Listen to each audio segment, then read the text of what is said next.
Finalmente, o filme de terror mais aguardado do ano.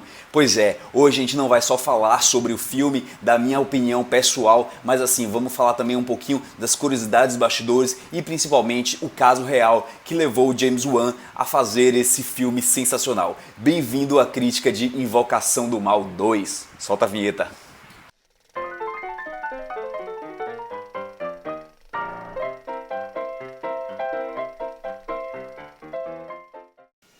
A ambientação do filme está perfeita, parece que você está realmente vendo um filme da década de 70, a começar por todos os elementos que o diretor não esqueceu de pôr, como as roupas, os carros e até mesmo os costumes da época. E outra coisa que é muito interessante que você dá pra perceber no filme é que ele tem uma cor levemente amarelada, o que parece realmente ser um filme antigo.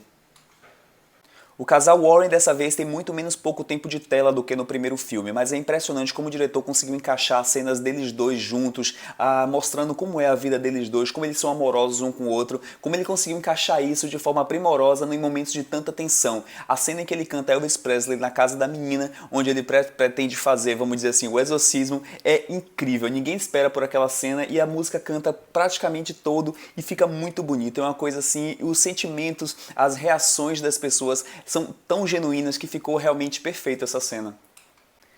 Nesse filme nós temos em média mais ou menos 3 a 4 entidades, mas assim, teve uma delas que eu não gostei, eu achei CGI demais, coisa que na verdade James Wan nem está acostumado, mas tirando isso as outras vai fazer com que você perca o sono durante muitas noites.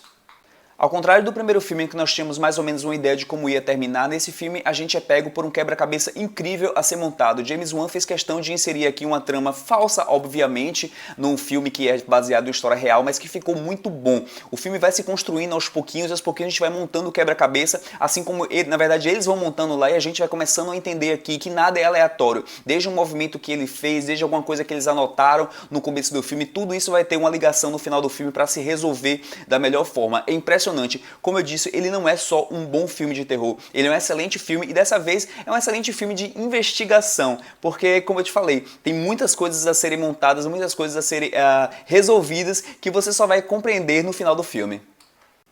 O bom nesse filme é que está todo mundo de volta, não só o James Wan na direção, mas a Vera Farmiga e o Patrick Wilson, que fazem um excelente casal. A química dos dois é incrível, ele parece realmente que se importa com ela, mas também se importa com as outras pessoas que ele quer ajudar, porque ele sabe que esse dom da clarividência que ele não tem, que apenas a Lorraine tem, machuca ela todas as vezes que eles vão ter contato com algum espírito, mas ainda assim ele põe a vida da pessoa que ele mais ama em perigo para ajudar outras pessoas. A Vera Farmiga tá incrível, ela é maravilhosa, eu sempre gostei dela desde quando eu a vi pela primeira vez, eu acho que não foi no filme A Orphan ou foi aquele filme com o George Clooney, que eu não lembro agora, Amor Sem Escalas.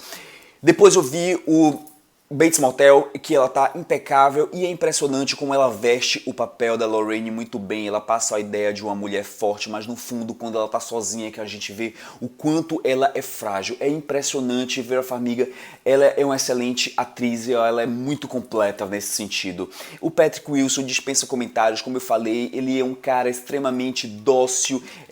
Dócil é estranho falar de pessoas, né? Pessoas dóceis. Mas ele é dócil, ele é amoroso, ele é carinhoso com ela, sabe? Ele é compreensível, hora nenhuma ele duvida do que ela vê, por mais que ele não consiga ver, sabe? É impressionante isso, como ele é compreensivo, essa é a palavra certa, é um cara...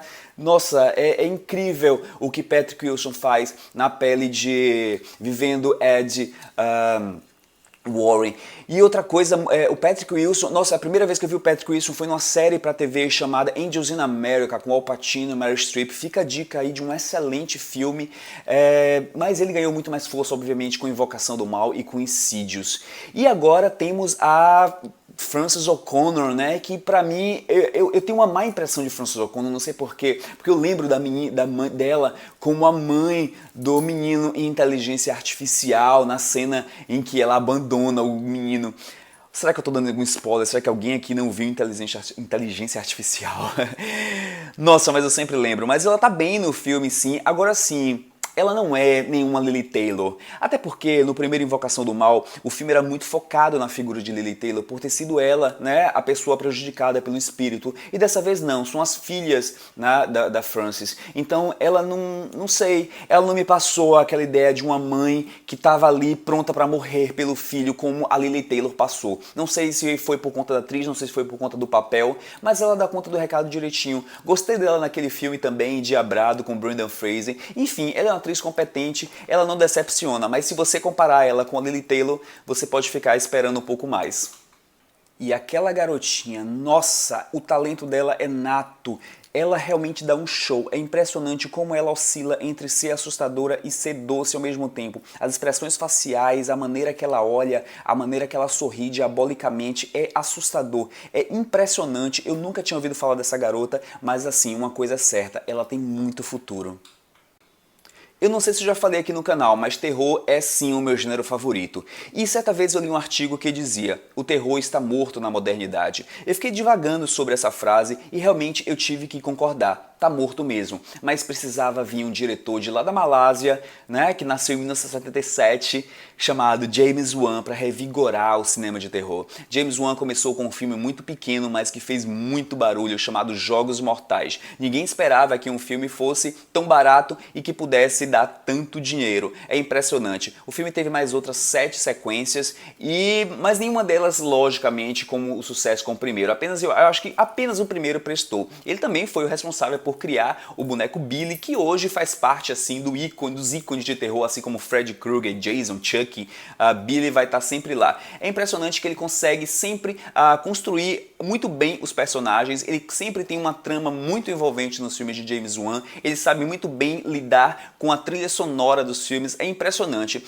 Olha, depois de Jogos Mortais, ele fez Sentença de Morte, que é um filme com Kevin Bacon, que realmente não é bom, mas nada espetacular, não deixou sua marca. Depois ele fez um outro chamado Gritos Mortais, que ele já começa a mostrar para que veio, e só então com Insidious que ele faz isso de forma primorosa. É impressionante que James Wan ele sabe muito bem brincar com os elementos de terror, com coisas que você já viu em outros filmes, mas que não deram certo, e ele sabe fazer isso de forma excelente. Assim como os jump scares, que no filme de James Wan sempre tem algum fantasma. Ao contrário de outros filmes que você vai ver os jump scares, nunca é nada, ou é um gato, ou é uma pessoa, ou é o vento. No filme de James Wan, pode ter certeza, se tem jump scare é porque tem um fantasma. Ele faz isso, ele constrói isso de forma incrível. Como eu falei, a trilha sonora principalmente de Insidious incomoda, dá medo. Você poderia assistir o filme sem voz nenhuma, só com aquela trilha sonora você conseguiria ficar assustado. Depois de Insidious ele fez o Insidious 2, que eu gosto até mais do que o primeiro. Olha, é raro isso acontecer, eu gostar mais de uma sequência do que o primeiro. E naquele mesmo ano, em 2013, ele fez Invocação do Mal, que hoje sim é o meu gênero favorito.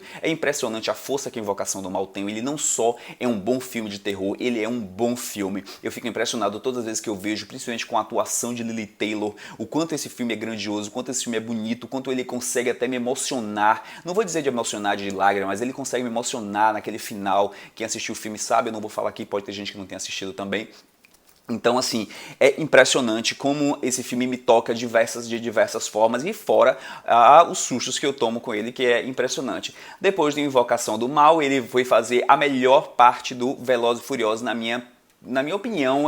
O sétimo consegue até ser melhor que o primeiro. Não sei se é pela carga dramática que ele conseguiu pôr, e fecharia com chave de ouro se eles não quisessem reabrir agora a franquia, né? Porque foi um excelente, vamos dizer assim, o que eles fizeram com Paul Walker, sabe? Foi a homenagem, pronto, essa é a palavra certa. Ficou show de bola. Mas enfim, né? Enquanto estiver dando dinheiro, eles vão sempre fazer outros. Mas eu acho que James Wan não vai estar mais em nenhuma. Não sei.